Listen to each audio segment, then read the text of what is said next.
Save big money now at Menards. Menards has the best in-stock selection of AC2 pressure-treated decking and lumber. AC2 pressure-treated thick decking is 15% thicker than standard 1-inch decking, providing a stronger, more durable deck surface. Plus, get free estimates fast in-store or online with our deck design programs. And conveniently pick up your materials in our drive-through lumberyard. Head into Menards and get started on your deck project today. Save big money at Menards.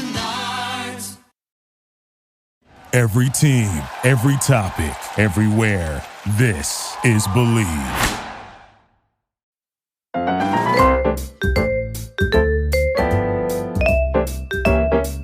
Karen Devaney. I am Karen Devaney. I'm not Ann Varner. That's correct. And I'm just putting that out there right now because I have Bailey's in my coffee and I may get it wrong later. Bailey's in my coffee too, and girl, it is treating me good. I love it. And I have so many things to talk about. Oh my God. You know why? Because this is Sugar Coated Murder Podcast. It is. Welcome, guys, to Sugar Coated Murder Podcast. And we do baking. And we do true crime. And we don't do the crime, but we discuss. We talk about true crime. Yeah. But we do the baking. We do the baking. Yes. But not the crime. And the baking has been happening lately I did not shoot the sheriff or the deputy. No, but you did open up your kitchen for the baking. Yes. Yes. Yes. And it smells so good in here. I know. It's ridiculous. We need to do another podcast about our addiction to Sally's baking addiction. Oh my gosh. I'm addicted to Sally's baking addiction. Yes. Well, Sally has us hooked on her baking addiction. Yeah. And it's a kind of addiction I don't want to be rehabbed from. No.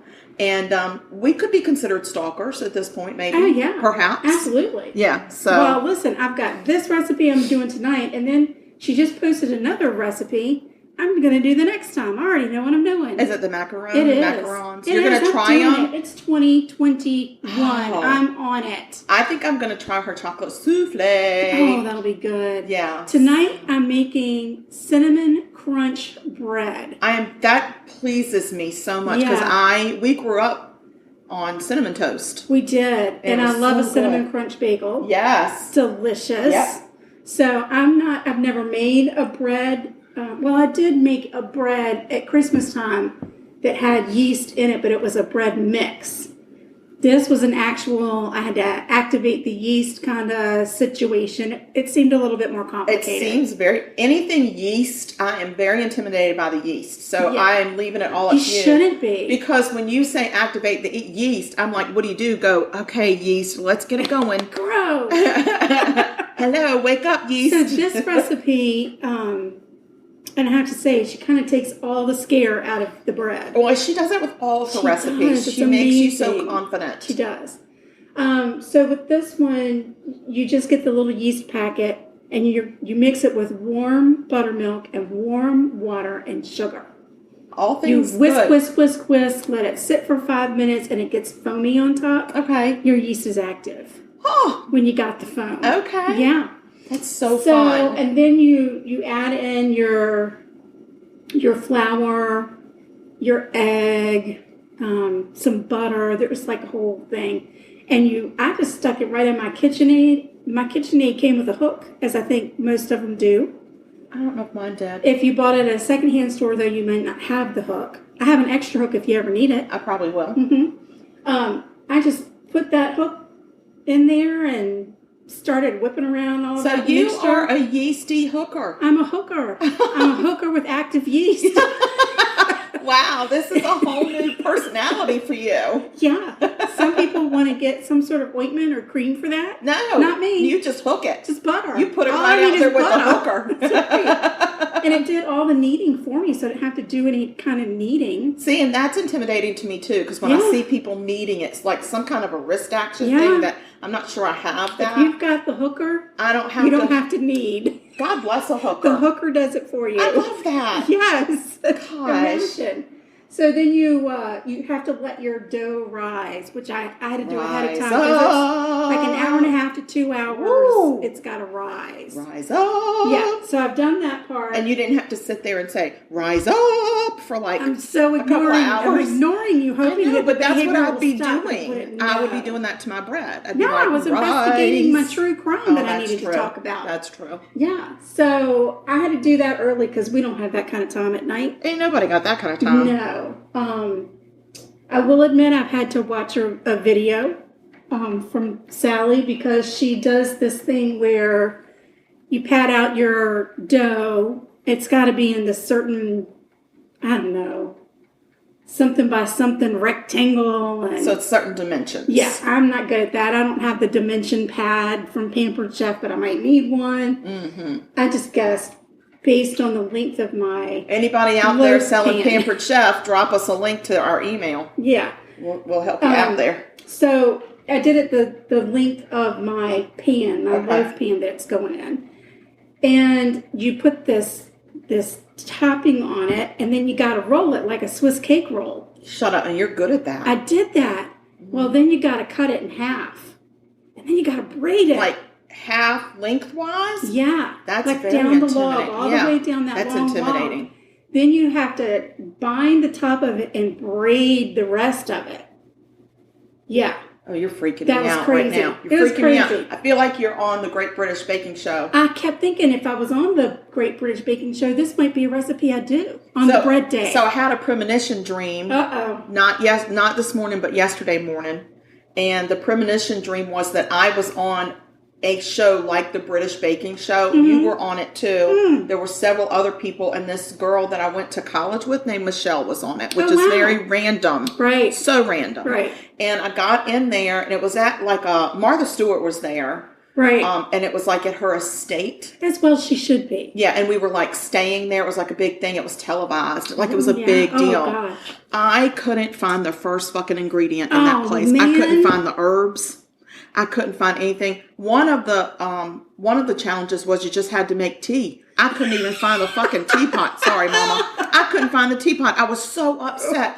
And this Michelle girl, everything she did turned out perfect. picture perfect. Oh, and my I was gosh. just like, I feel like that she is a professional baker. Right. But her last name, her married name is Baker. And I think that's why. Oh my gosh. And I think, like, in my mind, it was just crazy. So then I was like, well, I wonder how my sister's doing. And I went over there and I was like, Sugar, I can't even find the herbs. And you're like, girl, I found my herbs. You need to get back. Oh, You completely dissed me. I would. Yeah. You know me better. So than I that. walked out by the third 'Cause I episode. would've got I my said, I'm herbs out. and your herbs, I too. know, but I couldn't. The only thing I could find was a lemon tree, and I didn't need any lemons. Oh, man. Growing right in the middle of the kitchen. It was the most amazing place I've ever been. Oh wow. So Did but we have I didn't do sugar coated good. murder podcast emblem stickers Nothing. on our Nothing. mixers? There was no mention of that podcast whatsoever. Well, then it was fake. It was completely fake. All right, I have some things to talk about. It's important. Okay. Is this current events? This is current events. Okay. Today, a sighting that I saw in the South Carolina A sighting area. that you saw. A sighting that I saw. I've seen something, God. and I need to talk about it. Okay, let's talk. Okay. There is a gentleman, because I saw the gentleman actually using this, I wouldn't call it a product. I don't know what you want to call it. It's genius. It's so innovative. These are people we need in our lives.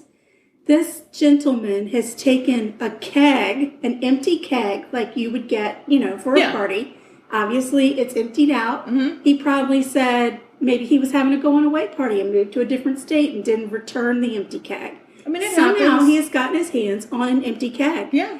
He has cut that sucker in half, and he has made himself a grill. And he keeps that grill on the back of his truck. That's genius. He's not breaking any kind of rules anywhere. No, but he can break out in a grill at any he time. can grill anywhere. He can grill on anywhere. the job site. Like he if wants there something is a grilled for traffic lunch, jam and the road is shut down, you I'm can pull grilling. over I'm and you grilling. can just freaking grill I'm guessing he's got a cooler in his truck somewhere. somewhere. Like built in, maybe it's Maybe it's built used to be into a a seat. or something. Now it's a cooler. It's the whole thing. We need to know this man. How creative is that? We need to know this man. Did you approach him in any way? Oh God, no. No? No. Oh, that's He's really not the sad, Sugar. That's not very sociable. He didn't look approachable. He's not approachable? He did not look approachable. Everybody's approachable. Well, I will give you his information, and I think you need to How do you drum up have a his conversation. information if you didn't approach him? You followed him? I can't tell you this. That is Okay. confidential information. Okay, so you can tell me after the podcast. Maybe, if you're nice. It depends on your attitude. Well, I'm Next, I'm going to tell you something very geez. exciting. I'm gonna sip on my Super Bailey. exciting. You keep drinking. This week, my spirit animal was a bunny rabbit. Oh, I love And bunnies. rabbits, they're super lucky. They are. And what my spirit guide told me is, I know sometimes I put this out there, but you really should buy lottery tickets.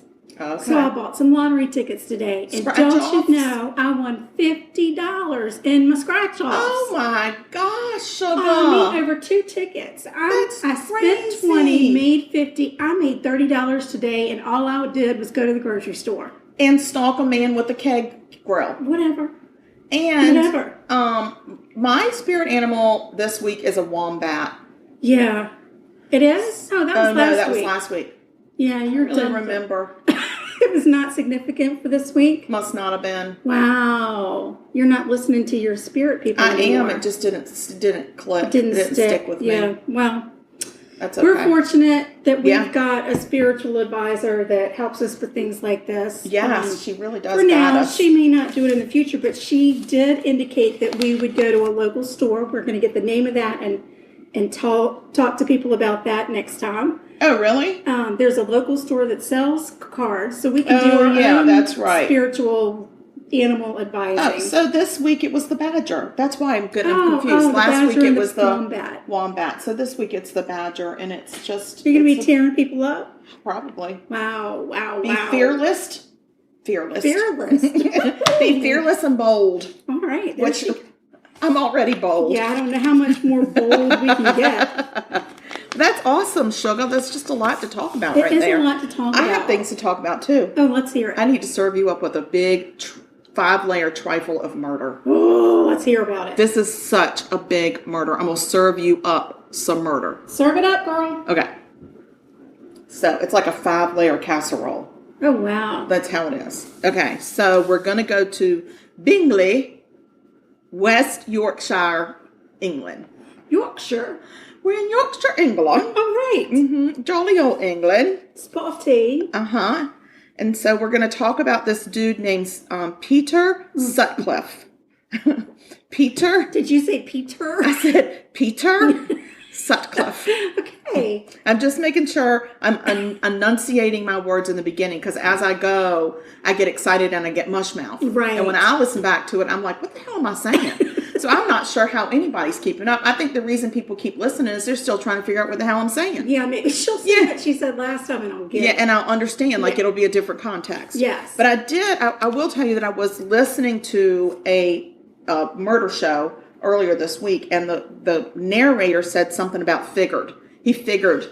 I know. You've been saying figured. I know. I'm So- telling you, it's because I've been watching so many British shows. I think so, too. I think I just picked it up. I and think I didn't you did. even realize Figured. it until we started listening. I was like, did I say figure? And not once, but multiple times you said that. So I'm trying to enunciate early on so that when I get to like my page 2, Right. people at least got the first part of the story. This and is the a rest of story it's about like Peter. wah, wah, wah, wah, wah, wah, wah, and the end. Right. Okay. All right, let's hear. What the heck happened to Peter? Well, he Peter. was born in June of 1946. His father's name was John, and Kathleen was his mom. Mom? Yes. All right. He had... Do we know who his nan was? No, we don't know Nan. We just know Mom. Okey-doke. He had 5 siblings. 5. That's a lot. That's a lot of siblings. He was the oldest. He was a bit of an oddball. I would say a bit quirky. He was a bit quirky. He was on the small side. He was shy and introverted, and he liked to stay close to Mom. Mom. He did. So, Dad often accused Mom of being unfaithful to him. And not only being unfaithful, but like constantly accused her of like outright sleeping around. Like not just having an affair, but like having multiple trysts. Which was a little confusing to My God, she small had given Peter. him 5 children. children. Yeah, I know. I mean, what the heck? At what point do you think I have time during the day to go off and Really? try to make another baby? I don't think so. Really? No, get yourself together, John. Turns out John was the one that was having the affairs. Of but course, because whatever. that's the way it works. Yes, so he was the one stepping I'm going out. to accuse you of what I'm doing. Right. So let's talk some more about Peter. Okay, Peter. Peter hated school. He was often bullied due to his small stature. It was hard to make friends. As a teenager, he started bodybuilding to bulk up so people would stop picking on him. And then he goes and quits school at the age of 15. He said, I'm out. Right. I'm donezo. But that's not completely out of character for kids maybe around that age in the UK, if the shows that I watch are true. Okay, that's fine. This was by then this was in the 50s. I don't know what was happening then with their education system. But that's fine. And they don't call it like, I'm in the second grade. No, it's different. You would call it, I'm in seconds. Like when you're a senior, you're in 12s. Yeah, it's weird. I love you're it. in 2s or 12s or whatever. I love it. So he drops out of school at 15 and he starts to get some odd jobs. And these jobs are quite odd. Okay. So one job that he very much enjoyed was he worked at a mortuary. Oh, odd. I get what you're saying. Yeah. He really liked to play around with the corpses, like posing them in grotesque poses. Oh. And using them as ventriloquist dummies. Oh. Yeah. When you shook back and forth, did your chair shake a little? It didn't. Okay. Why? No reason. Keep going. Why? Is there a screw loose? There may or may not have been a screw that has come out of the chair, but my I'm God, not. You're just telling me this now. I'm sitting in it. I don't think it's one that holds it together so much as it's one decorative. It keeps the seat on. Well, So don't rock. okay, I'm going to be here still. I'm probably not going to breathe anymore. Okay, so he's posing the dead people. And using them as ventriloquist dummies. Oh my gosh. He's loving that. And he's 15. A boy that's 15. Okay, Yeah. we're in trouble. And eventually he gets another job digging graves. Wow. Well, that makes sense. If you work for a mortuary, you got ties to people who are digging the graves. And so he found a lot of joy in playing morbid pranks with the skeletons. Did he say, I'm digging up bones? I don't think he did. I don't think that song was out, and I don't think Randy Travis was real popular in the UK at that point. You don't know. You don't know Randy. You're don't right. know. He was a globetrotter, and they might have discovered him way before us. I'm not sure. Yeah.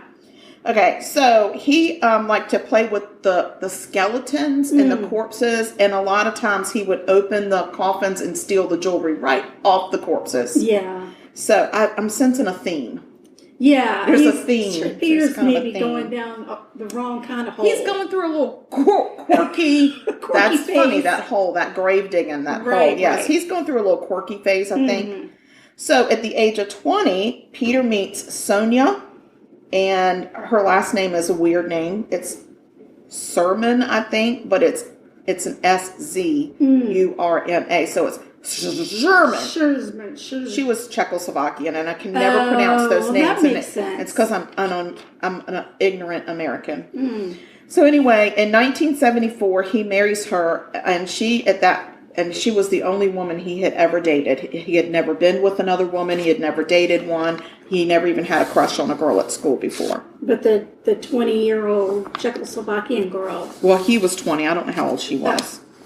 So, due to his hot and cold employment habits, they moved in with her parents and had to live there.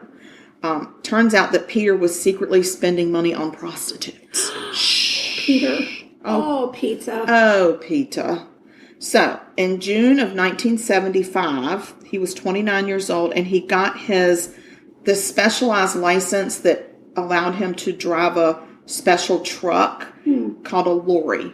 Okay. Lorry. And when I looked it up, it says it's a large, heavy truck used to transport food or troops. Oh, okay. So it's like a big delivery truck, but I think he could do some long hauling. Not that they would have long hauling like in the United States, but Yeah, I mean, he could take drove a a lot of body, places, a couple of caskets to where they need to go, or food, or both at the same time. If he wanted to have half food and half bodies, whatever, right, it's fine.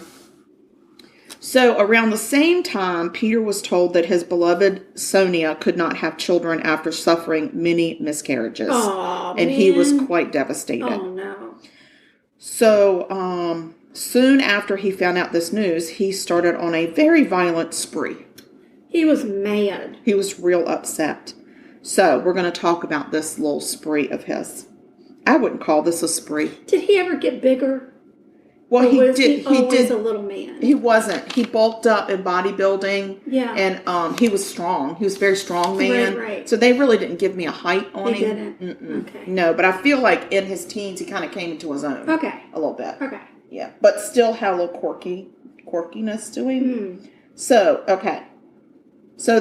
So in the early hours of July 4th, 1975, obviously they're not going to be celebrating our Independence Day with us because that was our independence from them. I don't think it's a time that they're celebrating. I don't think there's one single firecracker going off there. I beg to differ. You think? I You think they that celebrate there are that? Americans that now live there that celebrate. But I don't think it's a national holiday for them. No.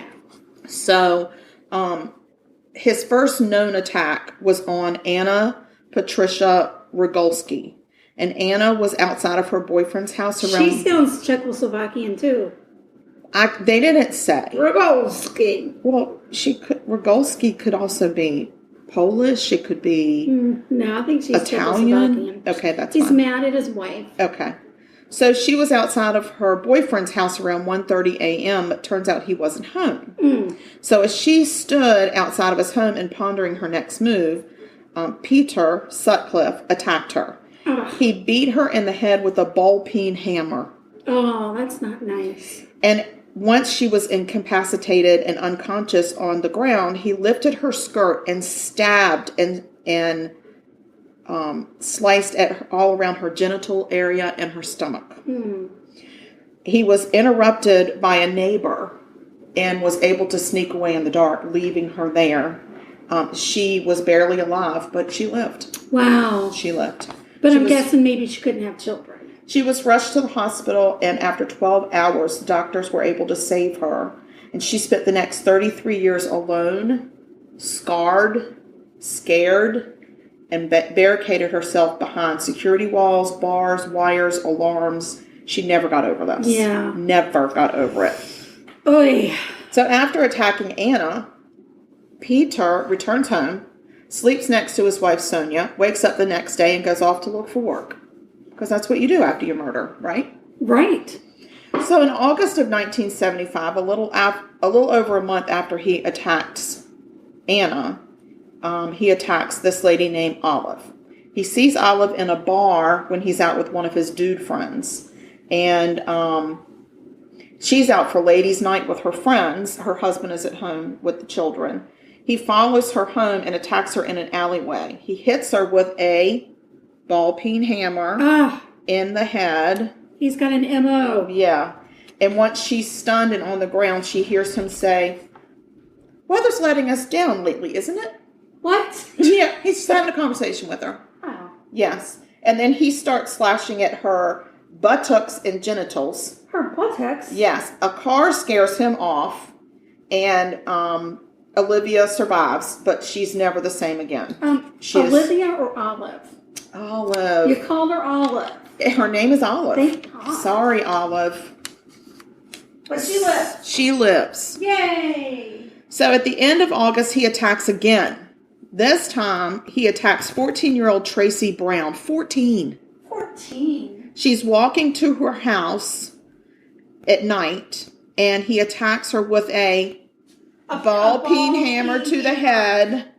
She never loses consciousness, and she said that she will never forget the sound of the grunts of him hitting her in the head. Lord have mercy. Yes, and a car headlights, an approaching car starts approaching, and that's what saves her life.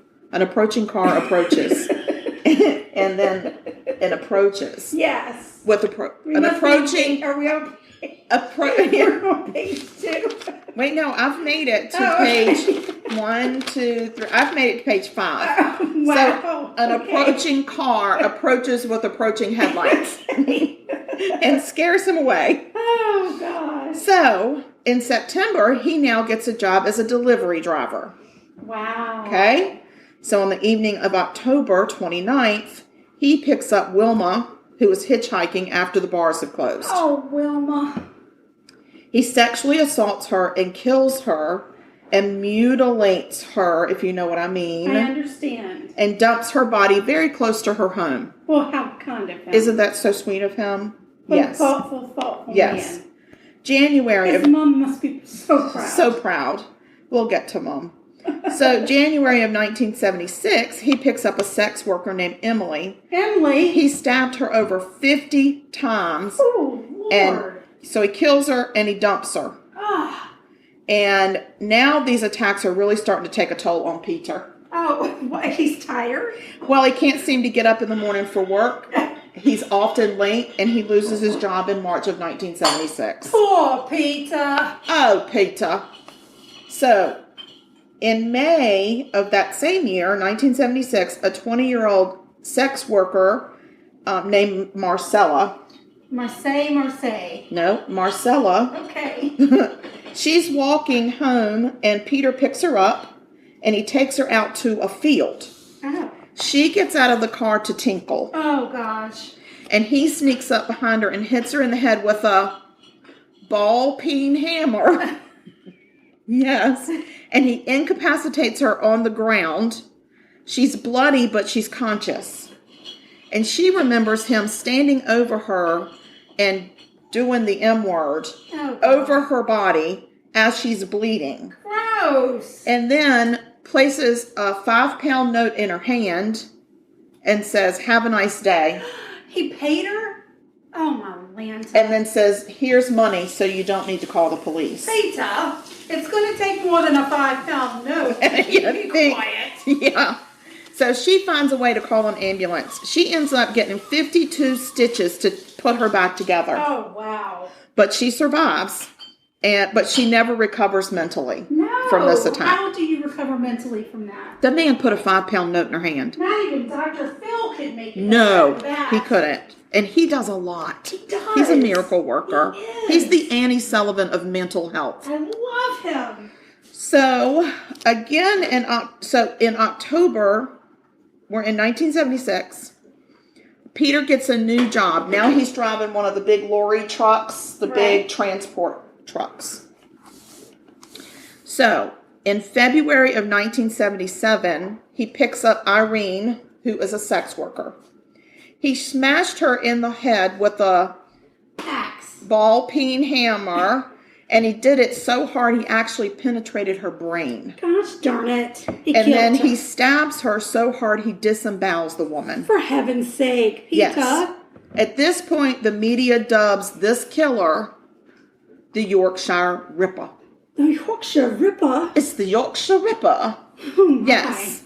And because the case really is centering around these prostitutes that are getting murdered, the media very quickly just moves on.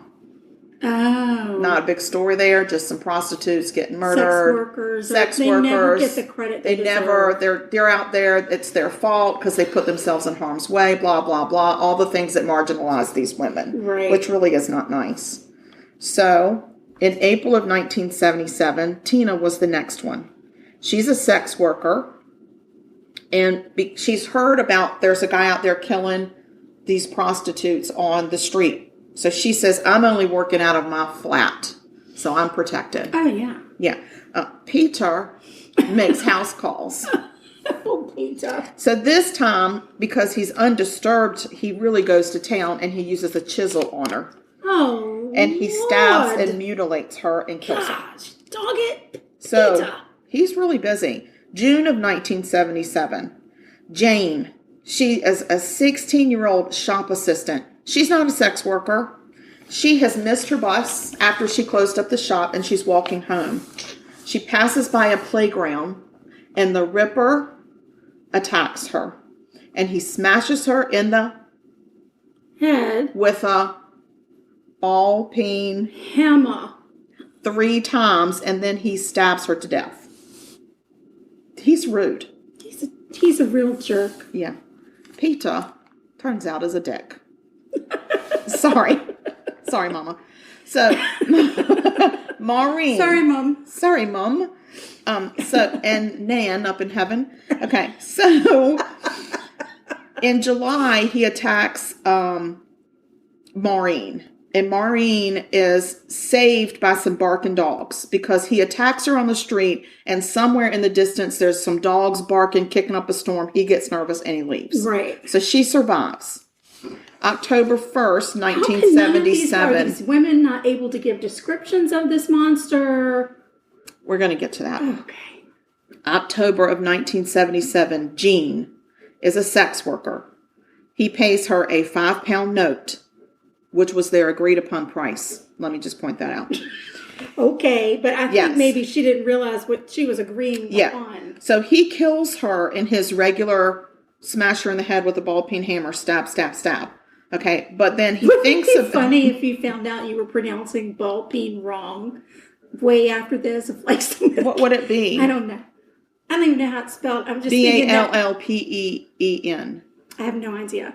Maybe I'm it's just saying. ball penne. No, Ball- I'm not saying ball you're pin- saying ball wrong. I'm pin- not saying ball you're pen, saying it ball- wrong. I'm saying how funny would that be? It would if be they came back hysterical. And they were said- like, "You're so dumb, you stupid Americans. It's not a ball peen hammer, it's a bullpen." We call that a bullpen. So Maureen gets away. Then he attacks Jean. He gives her the £5 note, and then he kills her. But then he thinks about it, and he goes, I am so tired of this publicity about the Ripper. Like, they've nicknamed me the Ripper. That's so rude. I don't want police to think this is a Ripper murder. So he hides her body. Oh, And a week later, he says, I'm going back. I'm taking my money back. I'm getting me £5 I'm note. getting me £5 note back.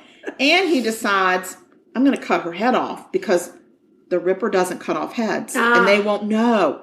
So he gets there. He's really pissed off because her purse is missing. Now, some stupid ass, horrible person has walked by this dead body and stolen the woman's purse and never reported her dead. Was she a sex worker? She was. Well, probably one of her clients came by and said, I guess you're not up for it tonight, lovey. And I'll just take that I'll take £5 that. note and everything else in your purse. Exactly. I'll just take this purse home to my wife and give it to her for Easter. Right.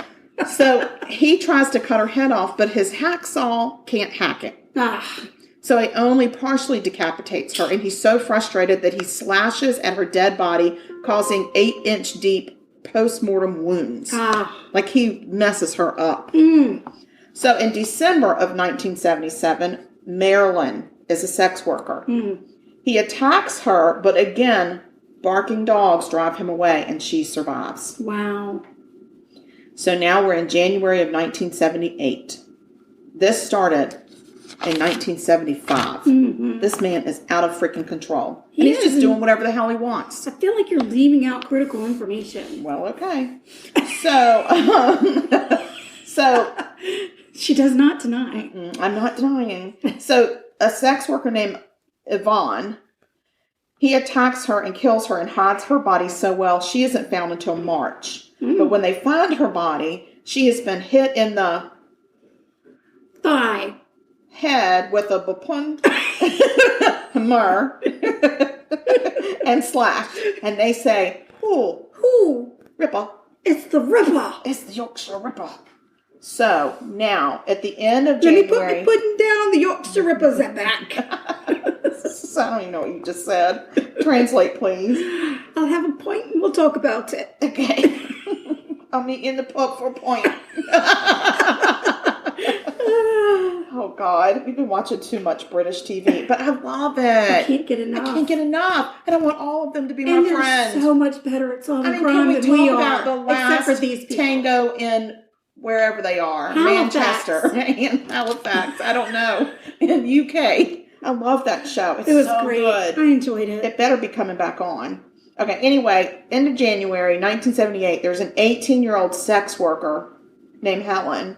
He attacks her, and she's on the ground bleeding, and he has sex with her Ew. as she's bleeding to death. He's so Ew. disgusting. Ripper. And then he stabs her in the heart and lungs and kills her. And then there's a 10-week lull. Remember when he didn't kill him? I know, remember back then. He just destroyed him. He didn't kill he him. just slashed them in their genitals and left them scarred for life. I remember. Oh, Peter. Oh, Peter.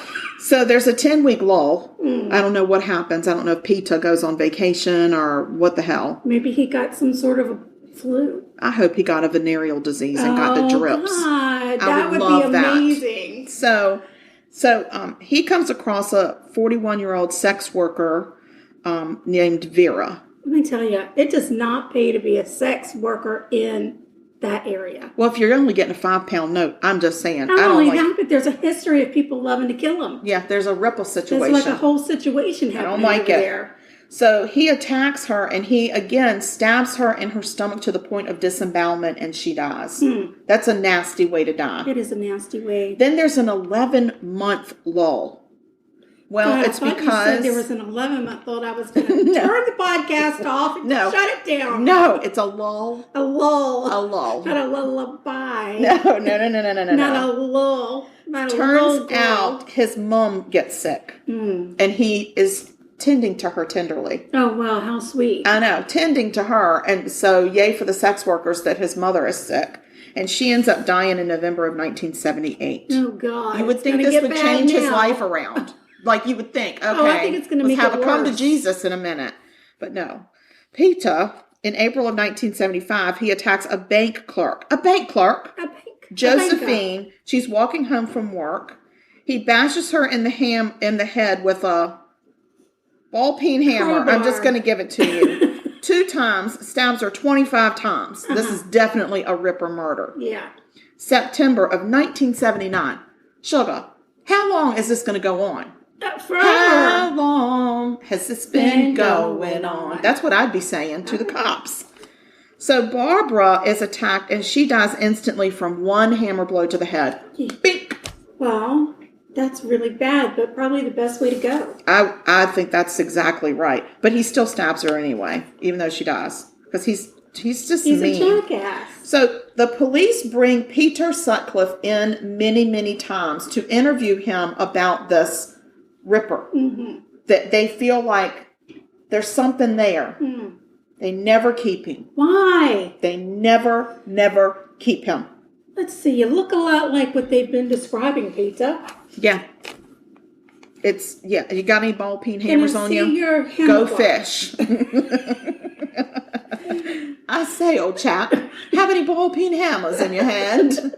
No? Oh, okay. Well, how about any stabbing tools? Ta-ta. Ta-ta. How about a screwdriver, a knife, or a chisel? Any of those? Go fish. Okay, bye. So, anyway, in April of 1980, he's actually arrested. For? Drunk driving. He sobers up and gets released. Of course he does. Back onto the streets you go, Peter. August of 1980. How flippin' long has this been flippin' going on? Holy freaking moly. 1975. This guy's just doing wherever he wants. Wherever. He's doing whatever. This is why I'm on like page 8 or page like 6. So I'm just saying right now it's going to get real mushy. Yeah. Y'all going to be like, get that pudding out of your mouth. I don't understand a damn thing you're saying, pudding mouth. So, jeez Louise. This is serious shit. I'm not laughing. Keep going. I'm listening. Okay. So in 1980, he attacks Marguerite, and she's a civil servant. Damn it, Peter. Peter, now you're talking our language. He attacks her on the street at night, but he forgot his knife. Like, he's like, hello, unorganized oaf. Like, you so forgetful, you dumbass. Oh, well, so he's forced to strangle her. I have to use me hands. Oh, I hate using me hands. It makes me hands so tired. My hands are so sore the next day. I can barely hold my point. So, yeah. Jackass. God, he's really pissing me off. So the next 2 attacks that he makes, these people survive. One lady's name is, I'm going to murder this name. I'm going to massacre this name. Obadiah. Oh, like Obadiah, but Obadiah? Oh, Obadiah. Obadiah. She was a doctor visiting from Singapore. She was just a tourist. And then the other one was a 16-year-old named Teresa, and it not only traumatized her for the rest of her life, but her parents. were so traumatized by what he did. They never got over it. Mm-mm. Like, this guy's a sicko. He's a sick ticket. I don't even want to go into the things he did because No. he's ooky. He's a ooky man. So in November of 1980, he attacks a student, a university student named Jacqueline, and he kills her, and he bashes her head in so hard that her eye is mutilated. For God's sakes, Peter. Peter, you're gross now. You're just being gross and sloppy and forgetful. So by now, police have actually conducted over 40,000 interviews regarding this case. They ain't paying attention. What is the matter with them? And they've spent over £1 million. Oh, £1 million? Yes, on this investigation. Oh, my. And they still don't have a man. So now we're in January of 1981. Come on, mofos. Catch up. Yeah, I feel like you're leaving something out. So Olivia, I'm going to say her name is Rivers, but it could be Reavers. It's Reivers, but I'm saying Rivers. I don't know. Rivers? I don't know. I don't either. It's all the same pronunciation. We've moved from Olive to Olivia. Yeah, so she is the mother of two, but she's a sex worker, and he picks her up and gets her into his car. But there's a policeman paying attention, and he goes, "Oh, that's not safe for her to be in a car with a person because she's a sex worker, and he might kill her." Ripper. So he goes, "I'm going to need for y'all to step out of the car."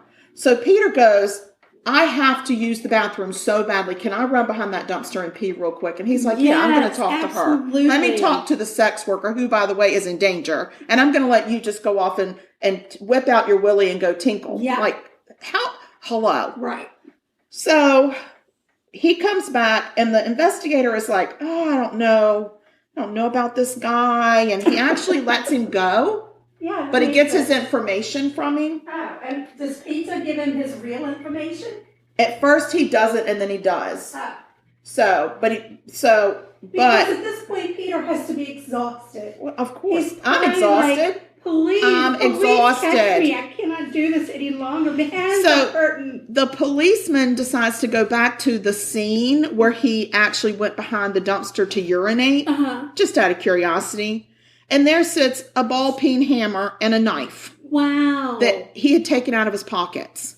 Now, was this officer He never peed together and say, "Wow, that's interesting"? Yes. So what they is this man's actually name? pull Or is it a woman? in Peter Sutcliffe. They pull him in, and they had started getting some crime scene labs back and stuff. They take a blood sample from him finally, and he oh shit, where's that word going? It's not exactly. He actually has a blood type of B, and that is rare. Blood type of B was what at every single scene that they had investigated with blood samples. Right. So they're like, ding, ding, ding. Peter, this might be our guy. You the Ripper? So they go pick him up, and Peter sits down with them, and he gives a 15-hour statement recounting every one of his crimes over the years. He's so tired. He's like, "Please, it's about freaking time you caught me. I'm exhausted." I'm sure he's like, very you dumbasses. proud of his work. Dumbasses. So he claims that when he was 20 years old as a gravedigger, God told him to go kill prostitutes. Well, here's the thing. It makes no sense because half of his victims weren't even prostitutes. I know. Sex workers. They weren't sex workers or prostitutes or prosecutors. But they may have gone back to school, gotten a law degree, and become prosecutors. Right. Which is a prostitute turned prosecutor. Correct. Which I got to tell you, I'd like to see a whole lot of those in our court system. Yes. So anyway, he said that he was just cleaning up the streets.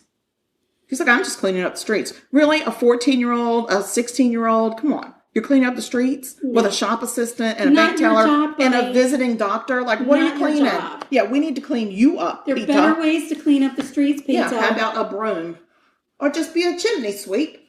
Or like Mary Poppins. Get these poor women out of the life of sex worker and give them a job digging graves. Or anything. Exactly. Anything that doesn't put their life at risk, and they don't have to demean themselves to go with these nasty 5-pound note men. Correct. Come on. So anyway, he had gotten to the point where he could no longer be sexually aroused without attacking women Gross. first. Like, how gross. He's so oody. He's oody. Ugh. So the next thing he says after 15 hours is, I'd like to call my wife, Sonia, and break the news to her. Oh, well, she's going to be thrilled. So he was like, Sonia, it's me. She was like, what are you talking about? He said, it's me. I'm the Yorkshire Ripper. And she said, what the hell did you do all that for? What were you doing? And he never answered. Oh, because you couldn't have any babies. So despite the confession, a judge says we still need a trial. Like, wasting money. Due process, dude. You got to go Whatever. through it. So in April of 1987, a trial begins, and it lasts a fortnight. A fortnight. How long do you think that is? What's a fortnight? 4 nights? It's actually 14 days. I 14 don't know where days. it comes from. I don't know what we get fortnight. 14 2 nights. weeks. 14 nights. Fortnight. Yeah. Okay. You just take off the EEN. Is that what you do? Yeah, I think, Okay. yeah. So if it's 18 days, it's an 8 night? No, it only works in Fort. Oh, okay. Okay. It only works in the fort area. Correct. What if it's 40 nights? Nope. No, it's just the 14. No, that's with the Noah. fort. 40 days, 40 nights. Oh, gosh. Gotta see that the would whole be thing. a 4 night. Right. No. No. Well, it's very confusing because fortnight is FORT night. Right. So it's a night spent in a fort. I'm sure it has something to do with Latin. Go back to your roots. If anybody's listening from the UK, can you please explain to me where we get fortnight from? Thank you. Google it. I'm not Googling. I would like to hear from my UK friends, I please. would Thank you too. very much. I'd be more interested in. We want to hear from the UK people. I'd be more interested in hearing how they feel about the way you've murdered their names. Only a couple. So, anyhow, after the fortnight, he is found to be sane Good. and guilty of 13 murders and 7 attacks. That's it? Yes. Dang. There are 2 sitting out there that he never confessed to, and the police said, we don't have enough evidence to charge him on those. One of them happened to be that little girl, Tracy, that was 14 years old. So, at the trial, of course, Peter showed no emotion, and the judge said he would show up every day like he was showing up to work. Like, Right. it was just, This is his job. This is just what I'm doing. First, I clean up your streets. Now come to court. It's all a job. So, finally, after he was in prison for 11 years, he confessed to those 2 extra victims, including Tracy. So she could probably Why? put behind her. Why? Because he's an asshole. Shouldn't he Somebody quit? went and talked to him. So in 1984, Peter gets attacked and gets sent to Broadmoor Prison, which is a more secure prison. Wait. Not Broadchurch. Oh, shoot. Not Broad. I know. I was like, oh my God. But then, no. So in 1997, he was stabbed in both his eyes with a pin by another inmate. I know. Fantastic. But they actually performed surgery on him to save his eyesight. I'd have been like, dude, here's 2 patches. Get the hell over it. And so they saved his right eye, but they didn't save his left eye. So he was blind in one eye. Sonia eventually divorced him and remarried, but she still lives in their home that they had purchased together. Well, yeah. Sell it. Why? Ew. He was out killing. She was making a home. That's true. She was making a home. Whatever. That's weird. So the Yorkshire police were eventually investigated for how they mishandled the Ripper case. A lot of it there was a scathing report that came out that talked about their shoddy work and how they ignored these prostitutes that had been attacked and then survived. Mm-hmm. And then they were just like, whatever, it's just another dead prostitute. I mean, it's just one less person for us to... they were horrible. Yeah. So this scathing report came out, but it brought about a lot of many. Cheese lovers. Cheese lovers. All you cheese lovers, listen up. It brought many positive changes to the force. Now, Jacqueline Hill, who was his last murder victim, her family actually sued the police for restitution because it got rejected. What? I know. I'm upset with you over there, merry old England. I don't think that's the way they do business. So in 2010, Peter was up for release because he had a 30-year, so they said you have a life sentence for every murder. Okay. Yeah.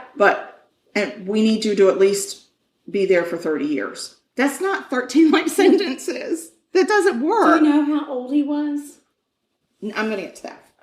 So he goes up to talk to them about his impending release. And they said, dude, you're never getting out of jail. You're never going to get your release. So stop talking to us. Mm-hmm. But he kept saying every year, oh, I'm due to get out every year. He would say, I'm due to get out, but he didn't. I mean, listen, they could have let him out and sent him to L.A. to do a cover story on prostitutes. They could have. They really could have. They were way behind the I just don't. I think that because he dropped out at the age of 15, he didn't have good writing skills. Maybe. And he was 2 years of school from a journalist degree. You know what I'm saying? Yeah. Like, if he had only known that was an option. Right. Yeah. So, last year when the coronavirus hit, it took this MFer right to hell. Oh, wow. Age 74. Mwah. Bye-bye. You got the Rona? Bye-bye. Wow. Thank you, Rona. Yeah, silver linings with that Rona. I'm just saying. It's a shame it took the Rona to take him out. Yes. So as of today, his victims' families and survivors are in court suing for his estate. They want it split amongst them. Sonia was named the executor of his will. He has a will, and there is rumored to be a lot of land in his possession still. Well, she needs to turn it right over. She will not open the will without a court order, even though all of his siblings have implored her to please open that will and give these victims his land. Give it all to them. They don't want it. They didn't have children. Sonia, what did you know? Oh, Sonia, I'm going to need an interview with you. Interview over a spot of tea. Chi? Shit. I was going to say we'll have a chat over a spot of tea, but it came out chi. Chi whiz. Wow. I have a really great joke for you. Okay. Who do Christian mice pray to? Jesus. That's why I keep saying chi, because I heard that joke today. Oh, Lord. So anyway, that is the Yorkshire Ripper. Wow, that's amazing. And, I mean, that's a lot. That's a lot. And he's an asshole, and now hopefully he's on a real slow roast downstairs in heaven. Yeah. I mean, downstairs in hell. That was upstairs. That was down. I'm just going with whatever you say. I'm exhausted. I hope he's hot. Real hot and sweaty. Yeah. Sweaty. I hope he's got sweaty balls. Okay, sugar, that's my murder. Oh, wow, that was amazing. Yeah, that's my murders. Murders and attacks. A lot of murders. The Yorkshire Ripper. All right, well. Peter Sutcliffe. We're going to pause it. I'm excited. Ooh. And, sorry, my dog just passed gas right out loud. And then I looked and your dog spun around so fast, I knew it was him. It's because I put together a lick bowl for him at the beginning of this, but... He goes through it so fast. He's going through that and half another one and some treats. Oh, he's going to have the trots later, sugar. He's going to have the trots. Really bad shape soon. But I'm going to check on me bread. Okay. So I'm going to put you on pause. And maybe we could come back to America and leave our British accents we're behind. We're going to come right back. We could never leave them behind. I haven't figured out how to do it. Not bad. No, don't go please anywhere. Don't. And we are back. And we are family. I knocked on my bread. It sounds hollow. So fingers crossed that it's not stodgy. Oh, if you got stodgy, you're starting over and staying up all night long. No, that's not happening. It looks good though. I mean, it looks like smells bread. So good. I can't even. I can't. Yeah. I can't even. For some reason, this is reminding me of Easter, but I don't know why. Yeah, it is an Easter bread. Yeah. I would. God, it smells so good. You're thinking of hot cross buns. I certainly am. I like my hot cross buns.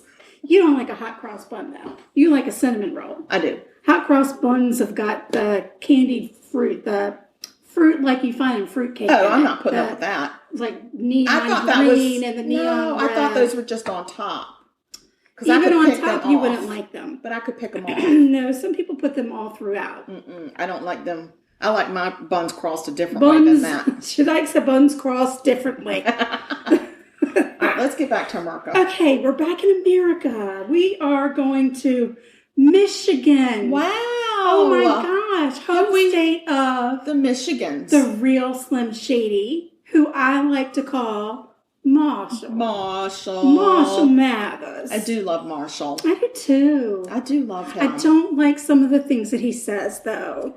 Yeah, but I feel like he's really mellowed in his old age. I feel like he's been a good dad to his daughter. I think really, so too. That speaks volumes. And I think he's mellowed in his old age. Or Maybe. I've just I stopped don't listening know. to him. I don't know. Correct. Yeah, we're probably going to get in some hot water about that one, but to each his own. We are not political Everybody people. calm down. Calm the freak down.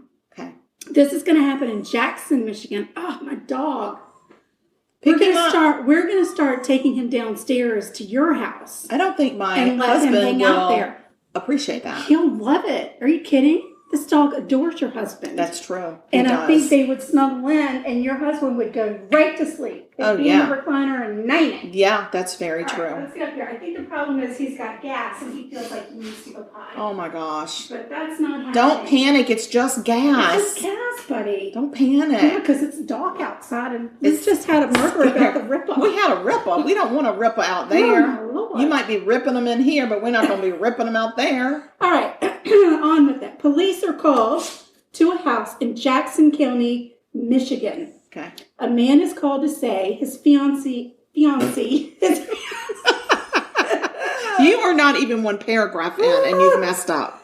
because I'm going second, and I've had a lot to drink. My fiance. My fiancé, and I've got a freaking dog in my lap. He's not even in your lap. He's like up around your chin. I don't even know. I can't breathe. Now he's trying to make out with you. Please, It's come making me on. uncomfortable. Ah. Can we swaddle him? Yes, would you? So as police enter the bedroom, they find the body of a woman slumped between. He keeps trying to lick her in the mouth. I'm talking And about serious it's things. a sneak attack. This is serious. Oh. They find the body of a woman slumped between the bed and the wall. She's got blood on her. She's got stab marks. What's happening? I thought you were going to say stab mops. Marks. She's got marks. I don't even think that's British. I think it's Italian. Like Jersey Italian or Boston. Boston. No. Pop the car on the mop. She's got marks. Stop it. A woman has died. And she has zip ties on her hand. It appears that she had been strapped to the bed and cut loose. The woman's fiance identifies her as 28-year-old Francis Craig.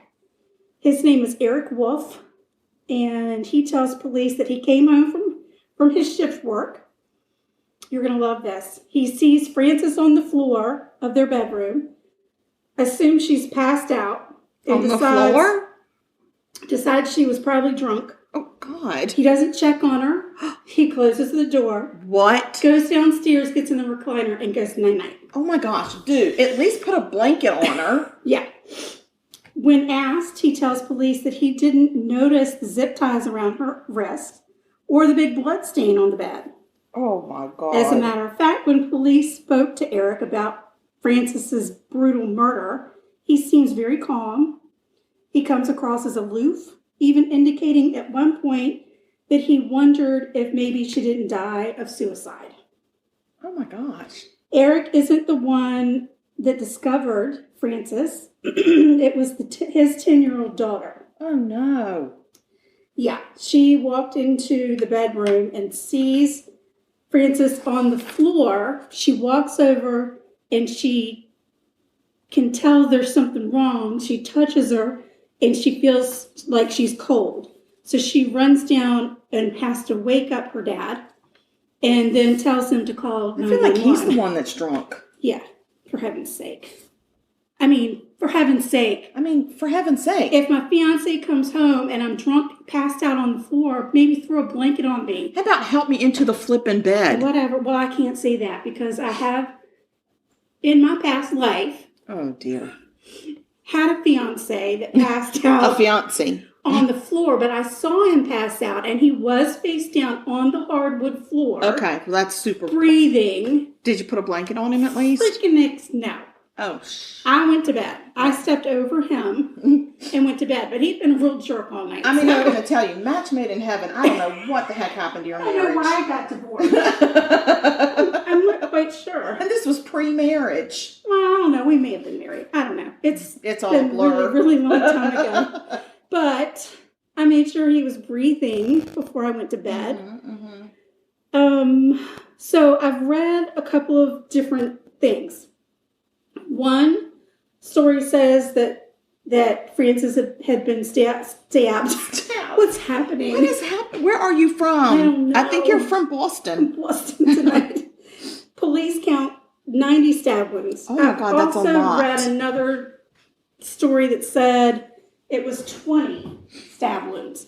Either way, she got stabbed to death. There's a big difference between 20 and 90. I agree, but a Somebody police officer might be that was counting more than interviewed once. said 90.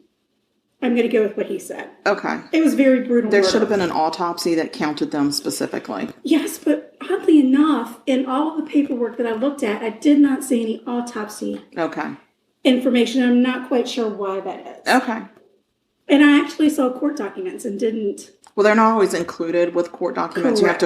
You have to specifically request them. I'll let you know how to do that later because I know how. I'm good. I don't need to do that. All right. So the forensics team comes in. They start collecting evidence. And then police start questioning Eric. Eric doesn't act like a normal grief-stricken person. He's non-reactive. As a matter of fact, when he talked about that whole, I thought maybe she had committed suicide situation, he actually says, until just now when you told me that she was stabbed to death, I thought maybe she had committed suicide, and I just didn't want to deal with it, so I shut the door and went downstairs. Okay. That's what I'm saying. This is something that he's had to deal with before, or I don't know, people react all differently, but I don't know. I mean, I don't know. He said maybe the stress of the wedding, which was supposed to happen in just like a little, maybe a month, maybe that had been too much. He didn't know. She was not, number one, she was not like a heavy drinker. She was very happy about planning the wedding. She has 2 young daughters, a 3-year-old. I don't know what he's talking about. She's happy, but he thinks that she committed suicide. No, he's not saying this. I'm telling you what her friends have said. Her friends are not saying. He was like, she might have committed suicide, but she's real happy. No. I thought she passed out, but she don't drink much. No. Her friends have come out and said no. No. Okay. She has a 3-year-old and a 5-year-old. Okay. He's got a 10-year-old. She's about to be a stepmom. Yeah. So, something's just not, it's not adding up. And they point blank ask Eric, did you have something to do with her murder? And let me guess. He says, no, adamantly, no. I absolutely had nothing to do with her death. So they start kind of looking into Eric and his background, like we need to know who he is. Let's figure out what the heck. Who you is? Who are your people? Well, let me tell you. Okay. Eric has had some violent tendencies in the past. Eric. Some past girlfriend scuffles, so he's got a bit of a record. And what you know, Eric's father, Daniel, is currently in jail serving time for first-degree murder. Wow. What? This is not sitting well with me. What? I don't understand. Friends on both sides did come forward and say that Eric and Francis both had some second thoughts about getting married. There are a lot of red flags going up at this point. There was no forced entry into the home. Police get a search warrant because they need to take a look at the electronics in the house. They notice that Francis's cell phone isn't in the house. You could call her Franz. Well, some people called her Franny, but I didn't really hear her friends calling her Franny, so I didn't want to call her Franny because I wasn't sure if people called her Franny. I don't know. Don't call her Franny. Her attorney called her Fran. It just makes me uncomfortable. Everybody that really seemed to really know her called her Frances. Okay. Well, Francis's cell phone wasn't in the house, but police did find it smashed up against a tree in the backyard. Oh. When they checked the phone, they didn't find anything out of the ordinary. Nothing out of the ordinary. No. I'm hearing you say nothing. There wasn't. There wasn't. So they really start to hone in on Eric as the killer because, I mean, that makes the most sense. So they go in and they check his alibi. They go to his place of employment. They look at the time card. He clocked in at 6 in the evening. He clocked out at 6 in the morning. That says 12-hour shift, just like he said. There are security cameras in the building, but they don't give 100% coverage of where he could be. Okay. So they cannot clear him. And at this point, they don't arrest him, but they do remove the children from his home and put them with grandparents, just to be on the safe side. And he agrees to it. He says, if that's what makes you comfortable, fine. Okay. So, and he says he's good with it. He gets supervised visits. Okay. With his daughter, I don't know what his relationship was with the her other kids. children. Yeah. But he seems cooperative. Yeah. So this is really tough for police because Frances didn't really have any enemies. She had, an ex-husband or two, and they didn't always get along, but they had alibis, and so everybody's just like, Frances was great. Stranger danger. What the heck? As a matter of fact, Frances was so nice that she had taken in one of Eric's friends, Ryan Marshall, after his house burned down. He lived with them until April of 2014, just 4 months before Frances was murdered. So police called old Ryan in for questioning. He doesn't have a lot to offer. He's got an alibi, and he stands by Eric and says there is no way that Eric would murder Frances. There's just no way. Yeah, but would you? Well, evidently he had an alibi. Okay. So the crime lab gets a hit on DNA that was found on the zip tie. There were zip ties around her wrist. Yeah. So they did get a hit. They run it through the system, and a name comes back. Yeah. Cortez Butler. So weird. Because Cortez, he doesn't live in Jackson. He lives over close to Detroit. So I don't even know where all that is. Well, they're not in the same place. Okay. So it would be odd for him to show up. Like, what's the connection here? What the heck? Interestingly enough, though, Cortez had served more than 20 years for second-degree murder. Oh, gosh. He had been released on parole July of 2013, lived in the Detroit area. So they got to find Cortez, right? They got to figure out what the heck are you doing. I think he's exploring. He might, yes. I think he's out exploring and discovering new lands. Mm-hmm, mm-hmm. Yes. So the police call his parole officer. Uh-huh. They get his cell phone number. Mm-hmm. They run the cell phone through all the little magical things that you do with cell phone numbers when you're looking at people. Mm-hmm. And wouldn't you know, he had been in Jackson on August 10th. I'm going to Jackson. And that's the day that... I'm going to mess around. That's a Johnny Cash and June Cash song. That's not what he was doing there. So that's when Frances was murdered, August 10th. Oh, and he was in town during that time. The phone records also connect Cortez to some other shady characters. Rodney McKee, M-C-K-E-E, McKee. Rodney. Yeah, who's under investigation for an apartment building fire in Jackson. And his uncle, Clifford McKee, also served time in prison for murder, but also was out. These people are prison serving, out walking around type of people. Correctamundo. Well, guess what? And they're up to mischief. Guess who owned the apartment building that got burned? Ryan Marshall. He's their friend. He was the friend. Yes.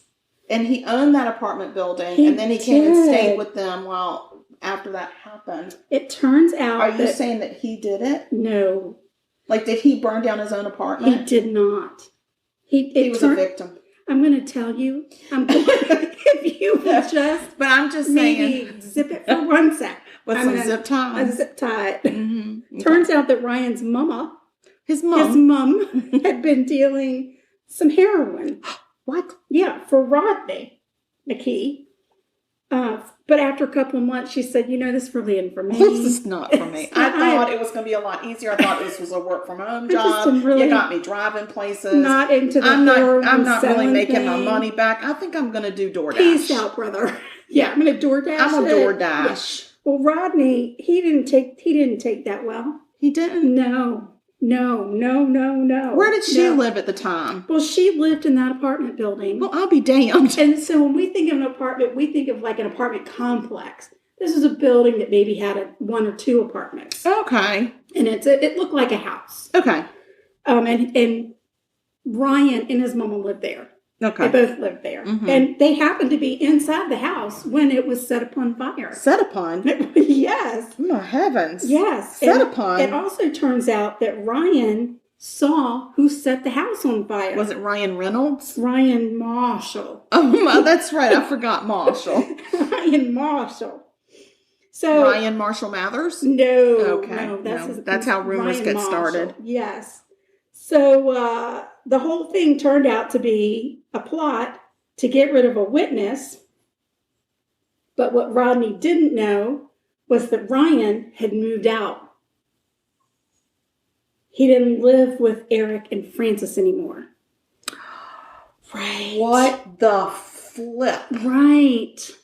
Wait 1 minute. I will not. Are you saying yes that he killed her because he went looking for Ryan and found her at home instead and killed her because he got it wrong? She died because he got it wrong. Is that what you're saying? Mother flipper. I know it. Clifford had hired Cortez to get rid of Ryan. Cortez and Clifford had served time together. I feel like there was a breakdown of communication because Ryan is a man and he clearly killed a woman. No, you're going to love. He'll tell you why he did it. Oh, I'm thankful to him. So Clifford hired Cortez to get rid of Ryan because he was a witness and they were getting ready to go to trial. So they got to get rid of the witness so that Rodney doesn't go down. No witness, because no crime. Is Rodney's uncle. Yeah. That's a good uncle. Take care of the family. You gotta take care of your peeps. So Rodney and Clifford paid Cortez to take care of their problem. When Cortez gets to the house, he finds Frances, and the cell phone records for all three of these jackasses show correspondence via text where they discuss getting rid of Ryan. Eric Wolf had no involvement whatsoever. None. Nothing. Eric Wolf was the fiancé. Correct. So according to Cortez, he got into the house. Evidently the door was unlocked. Must be that kind of neighborhood. It happens. It does. I mean, it happens. Guys, please lock your doors. He walked into the rooms. There were two rooms that had the three children. Mm-hmm. There were 2 girls, 1 boy. He didn't bother the children. Thank the Lord. He walks into the room and he sees Frances. He wakes her up and says, "Hey, I'm looking for Ryan." And she says, "He doesn't live here." And he said, "Don't you look at me. Oh. Don't look at me." Right. Don't look at me. Don't look at me. So he keeps on her and he wants to know where is he, and she won't tell him. Maybe she didn't even freaking know. Right. I don't know where people are. And then he said, "And she looked at me. So I had to kill her." Mother, you are so mean. And the autopsy report does the attorney, the prosecuting attorney, I got it. Not the prosecutor. Woo! There's not a prosecutor. Said that it was a very long and drawn out killing, that he had tortured her. He tortured her to try to get her to talk. Get that information. Yeah. What a son of a bitch. I know. Isn't that awful? What a son of a bitch. He could have just walked out. And he knew that she had children in that house. Yeah, he did not care. These are not the type of people that care. I can assure you of this. Oh my gosh. Because throughout his trial, Rodney... This is not her business. It's not her circus, not her monkeys. No. Not her anything. She had simply involved. helped out a friend, and he wasn't even there. Oh my God. Yep. And throughout the whole trial, Rodney Cortez, who was the actual killer, was all smiley and laughing, very proud of the what murder he did? that he had committed before, and he had served time. Very proud of this. Very, very proud. Well, good. He can be very proud for the rest of his life and live under the jail with the worms. Rodney McKee, Clifford McKee, and Cortez Butler are all found guilty of first-degree murder. Good. Conspiring to commit murder in the first degree and first-degree home invasion. Rodney and Clifford were also found guilty of soliciting murder. Okay. They were all sentenced to life without parole. That's not enough. In 2018, all three appealed their murder conviction, but the appeal was denied. In October of 2020, Cortez Butler's appeal to the Supreme Court was denied. He will never walk the streets again. On January... But he gets to walk, and that's what makes me mad. Correct. Yeah. I mean, he's proud. As far as I know, he's with his people because he's proud of what he did. Yeah. Like, he's got a lot of pride. Yeah. And he's probably, like, exalted in prison for being so brutal. Right. Oh, I'm getting dizzy. It was really hard for her family and her friends to listen to him and to watch him day in and day out during this whole court case. I can't imagine with the smirking and the smiling and the pride and the, oh my God, I want to bludgeon him, and I want to snatch his eyeballs right out of his head. And then I would like to take a knife and split his tongue because he's a horrible person. Yeah, he probably enjoyed all that, to be honest. I don't want him to live. Maniacal. I want to put light bulbs in his food every day, crushed up light bulbs. That's such a good idea. I agree. Hopefully somebody in the prison system will take care of him, but we'll really see what hope happens. so. On January 27th, 2021, the Supreme Court of Michigan granted Rodney and Clifford McKee's defense team an extension to file a supplemental brief for review. They had until the 23rd. What happens when you go to the Supreme Court? Once you go from, I don't think it's the district court, but the civil court, whatever court it is that you go to before you get to. It's your appeals. It's circuit court. Yeah. Once you go through that process, then you go to the Supreme Court and your attorney has to file a supplemental brief. Each one of them gets 20 minutes to do their brief. It's not like the case is tried over again. And they claim that they should not have been convicted because, and this is true fact, Cortez Butler, when he confessed to police about what he did, it was not recorded. Not recorded. And that's what they said, because it's not a recorded statement, they should get off. I don't think Michigan Supreme Court is going to say, okay, we're going to overturn it, do a new murder. I don't think so. But I think because of the coronavirus, this whole thing has gotten extended. Well, so we are definitely going to have to go on some kind of website and do a court watch. But they got life sentences for several of their charges, and they're only talking about the murder charge. These guys are not getting out of jail. They're not getting out of jail. But they should not be exonerated for murder either. No. He murdered her. Right. So, and he was proud of it. So what does he care? Yeah. And they hired him. There's proof that... Yeah, they hired him. The text messages, and there's proof. Like, everything lines. It's not like his statement... It's not like it was questionable. Right. So, yeah, I don't see that go. But we'll follow it. And if we get an update on it, we'll let everybody know. And that is the brutal, horrible, terrible murder of Frances Craig. Well, God rest her soul. Yes. And her poor children that have to grow up without a mother. Yes. And her friend Ryan better be at her grave kissing that headstone every single day. I can't imagine the amount of guilt that he must feel. She saved his life. She certainly did. She absolutely sacrificed her own life for him. She did.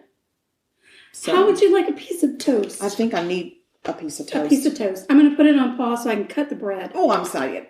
I don't know what that word is. That's how you do. And we're back. We're back. And our bread is not stodgy. And it's gorgeous. It is so pretty. I can't wait to shove it in my pie hole. And I did splurge and buy the Kerrygold Irish butter to put on it. Oh, Lord, sugar. Oh, my God. You're in charge of the Easter bread. Oh my God, it's so good. Okay. That is so good. It is really, really good. We have social media. We do. You can get this recipe if you email us and ask for it. We'll say, yes, you can have it. You can be our friend. You can. That email address, I'm going to stop eating, is murder.sugarcoated@gmail.com. Yes. Yes. Email and we us. have Instagram. Oh, God, we do? At Sugar-Coated Murder. And I'm still eating. Sorry. People are going to be mad at you. I don't care. They're just gel. Yeah. So that's at Sugar-Coated Murder, and we're up over 900 followers. Yeah, you're missing out if you're not following us on Instagram. I'm telling you, it's a wild time. But we're also on Facebook. We have a Facebook fan page, and it's like, he doesn't like it when we talk about the fan page. He doesn't. He really doesn't. I think he's upset because he doesn't have his own fan page. Probably. So you can just go on Facebook and type in the search. You just type in Sugar-Coated Murder Podcast fan group page, and it'll come up. We have just a regular. That Sugar-Coated Murder Podcast. Yes, so any of those are fine. But if you come to the fan page, we post memes. We post our episodes early. We do things like that. We kind of banter back and forth, and it's a good time there. And we would love it if you would join us. And also, we're on Twitter, and I don't know the handle, and we're on Tumblr, and I don't know how that handle. I don't even know how I put things out there, but I do. It's so confusing. But we're on TikTok now, and I'm looking for people to follow me on TikTok. We're ticking and talking. Yes, so come and follow us on TikTok, and you look for Sugar-Coated Murder, I think. Just type in the search Sugar-Coated Murder Podcast. If you can't find us, email us, and then I'll put the link on an email and send it to you, because I just don't know. Yeah. We'll get it together eventually. We're getting there. We have a link tree. We do. It's on our fan page. Yes. It's in the bio of our Instagram handle. It's in the bio of our TikTok. It's in our bio of our TikTok profile. We're amazing. And so there's a link tree, and on that link tree you can find several different places that you can listen to us, and there's a place where you can buy awesome merchandise. There's like 2 or 3 different places that sell our merchandise. So, and we get a face mask. You can get a face mask with Sugar-Coated Murder on it. Yes, and we get a wee bit of profit. So if you're in the mood to support a small business, that's us. That's what we are. And also on this link tree, you can actually click the top link, and you can send us some money through PayPal to buy us a spot of tea. Buy us a spot of tea or a cup of joe.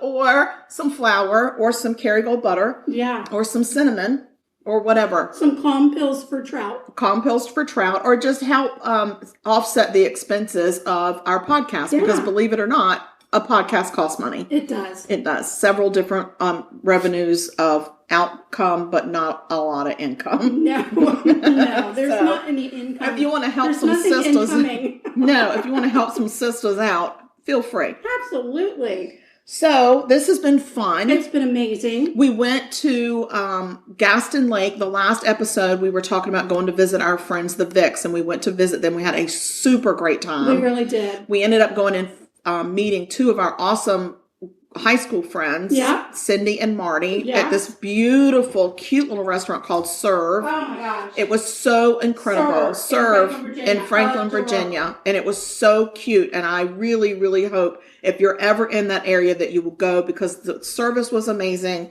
Not only was the service, but the food was top notch. Insanely good. Top notch. I was so impressed. The artichoke dip with the and the greatest part is this restaurant is in an old storefront that used to be a drugstore, and that drugstore used to be Parker Drug, and that's where our dad first worked when we moved to Franklin as a family, before Annie was even like a twinkle in anybody's eyeball. Exactly. So, great place, but we had a really good time, and it was so much fun. We went to the Franklin Library, and there was a girl there named Beth that could not have been more patient with 2 old biddies up in there trying to learn how to use microfilm. We're researching a murder, and it's not time to do it just yet. No, but it's a local murder, and we were in there trying to find some newspaper clippings and from the 80s, and so it was all on microfilm. Yeah. And this girl, Beth, could not have been more helpful. So very patient. Shout out to Beth. If we have any listeners in that area, please drop by the library and tell Beth that we gave her. Ruth Camp Marks Library, right? Ruth Camp.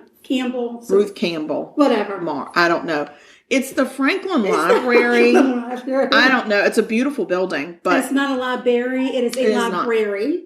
Stop in there and tell Beth that we said howdy ho, girl. Howdy ho. Yes. So anyway, guys. Oh my gosh! And we also discovered this fantastically wonderful place called Belmont Peanuts. Yes, and we each brought 4 cans back. We got Bloody Mary flavored, Chesapeake Bay flavored, Margarita flavored, and sea salt just to be on the healthy side. But super good peanuts. So reasonably priced. They are so good. And it's a family owned business, small business in Southampton County. Look it up. You can get everything online. Send them an email and tell them that you heard about them from Sugar Coated Murder. And y'all, Southampton County in Virginia is peanut country. There are so many peanut companies there. I'm amazed that they all thrive, but they all have incredible products. Yes, but Belmont is where you want to be. They've got the cutest little shop with a deli counter. Oh, we went in there. We weren't scheduled to eat lunch there, but we went in there to pick up the peanuts, and delicious. OMG. So Casey helped us with the peanuts, but Ashley actually got the peanuts together for us. Yeah, so thank you, Casey and Ashley. Cashley and AC. No. It's not who you are at all. So Belmont Peanuts. We'll put this information out on our fan page so you don't forget. These are great, small, local businesses, and they ship. Belmont, they ship. They need your support. They're farmers. They're peanut farmers, and they need your support. Yeah. So yeah. Anyway, guys, we love y'all. Wait. One more thing. We went into the cutest little shop while we were in Gaston. It's in Littleton, North Carolina. And it's called Once Upon a County Line Emporium. Look them up, too. Super cute. Wonderful shop. Wonderful. We found this beautiful depression glass cake stand and cupcake stand. So cute. Guys, they've got awesome You'll see stuff. pictures. Well, we did a picture last week with the key lime pie on it. Oh, my gosh. Yes, that's a cute little store. So if y'all are in Littleton, North Carolina, that's the town that they're actually in. And go in and see them and tell them that you heard about us on Sugar Coated Murder. They'll be thrilled. Yes. We told them we'd give them a shout out. All right. I'm going to tell you one more thing and then we're going to go. Yeah, because it's past my bedtime. I know. I was meant to make a chocolate chess pie for last whatever. It was going to be on this week's, but I had to scrap it because I messed it up. But it tasted good. It just didn't look good. It didn't look pretty. I'm going to tell you what the recipe is. You can email me and ask me for the recipe. It is not a recipe that you can find online. Chocolate chess pie, a stick of butter, 1.5 ounces of bitter chocolate, 3/4 cup of both white and brown sugar, 2 tablespoons of flour, 2 eggs, 2 tablespoons of milk, and a teaspoon of vanilla. This is the most important part. This is where I went wrong. Whisk it together with a hand whisk. I put it together in my KitchenAid because the mixture was very grainy. And modern day recipes, you try really hard not to have a grainy batter. This batter is meant to be grainy because everything melts together and dissolves that sugar. So it's not granular when it comes out. The problem when you put it in a mixer, it forms a meringue on top. Yeah, you get that hard meringue, and then the underside of it doesn't cook. So a typical chocolate chess pie has a very thin, crusty, crunchy crust on top. Yes. That's where that granulated sugar will rise to the top. Right. But because you got it so whipped up and there's so much air. I got some sort of a crazy meringue. It was good. It really was good, but it took a really long time for that pie to cook. Yeah. So anyway, you throw all that stuff on a unbaked pie crust. I use Pillsbury. You bake it for like 30 minutes. That recipe comes from my grandmother's cookbook. My mom and aunt have one too. From St. John's United Methodist Church in Buena Vista, Virginia. Awesome. This is another little small town. The 1990 cookbook, I believe. That it's 1989 cookbook. All right. And a lovely woman there, Nancy Wegand, she gave us that recipe. Awesome. So, there you go. Okay, guys. Gosh, that's a lot of housekeeping. If you want any of our recipes, send us an email. We'll give them to you. If you just want to be our friend, send us an email because we need friends. We always love friends and we don't turn them away. We don't. We like them. We don't. So in the meantime, guys, stay sweet. And don't murder. If you kill people, We will talk about you. girl, yes, because that's why we have a podcast. Exactly. We love y'all. Bye. Stay good. Bye, y'all. No, sweet. Stay Stay sweet. Just goodbye. Bye.